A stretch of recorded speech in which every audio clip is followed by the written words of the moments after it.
নমস্কার, সবাইকে জানাই স্বাগত আমার হেসেলে।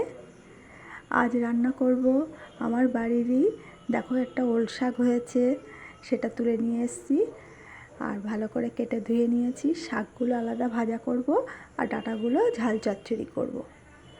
আর কারেন্ট ছিল না বলে রান্নাগুলো তোমাদের সাথে শেয়ার করতে পারিনি।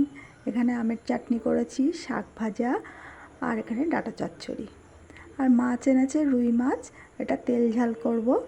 মাছগুলো ভালো করে ঢাকা দিয়ে দিয়ে ভেজে নিয়েছি আর পেঁয়াজ টমেটো কেটে তেলের মধ্যে দিয়েছি আর মশলা করে নিয়েছি জিরে ধনে আদা শুকনো লঙ্কা কাঁচা লঙ্কা দিয়ে ভালো করে মশলাটা কষিয়ে নিয়েছি। ভালো করে মশলাটা কষিয়ে নিতে হবে তেল ছাড়া অবধি। দিয়ে এবার পরিমাণ মতো জল দিয়ে আর মাছগুলো দিয়ে দেবো, দিয়ে ফুটিয়ে নেব, নিলে আমার মাছের তেল ঝাল তৈরি হয়ে যাবে।